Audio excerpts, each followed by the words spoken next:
بل تاسو دا کړی کې یو سړی د خپل مطالعه په ذریعه قرآن پاک، حدیث، فقه او نور علوم حاصلول غواړي، نو آیا دا ممکن ده بغیر استاد نه دا دینی علوم حاصلېږي او کنه؟ دغه سلسله کې عرض دی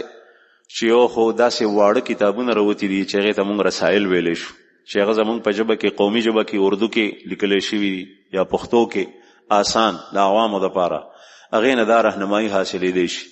خو په هغې کې هم زما د عرض دی چې کومه مسله کې یو کس انخلي، شک پیدا شو معمولي،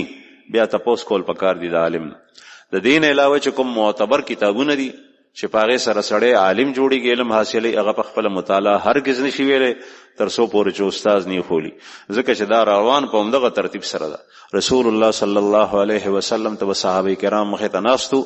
هغې ته به قرآن پاک به تلاوت به وکړو، یتلو علیهم آیاته ویزکیهم ویعلمهم الکتاب والحکمه، تعلیم د کتاب الله او د حکمت د قرآن پاک آیات تلاوت کول، دا ټول بالمشافهه شوي دي، د شونډو نه شونډو ته. ګنې اوس خو به یو سړی داسې کوي، داسې وخت رالو چې ټیپ ریکارډ یا موبایل لوډ سپیکر ته کېده او په هغې باندې وایي. داسې هم نه، په مطالعه هم نه،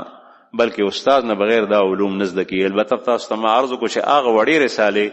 واړه کتابونه چې تا هغې نه دیني رهنمایي حاصلولی شي، مزد دی، طهارت دی وغیره، هغې دپاره هغه کتی شي. په هغې کې به بعضې خبرې داسې وي چې هغه به 100% ستا زړه ته پروزي، بعضې به داسې وي چې په هغې کې به شک وي. مثلا یو سړی دی معارف القرآن تفسیر ګوري د مولانا مفتی شفیع صاحب رحمه الله، نو په هغې کې به داسې عبارت راشي، آسانه اردو ده، لیکن داسې ځای به راشي چې په هغې کې به ستا معمولي غونې شک پیدا شي چې یاره دا خبره داسې ده او که داسې نه، بیا به هغې باندې نښه کوې، بیا به هغه تپوس کوې د یو عالم نه.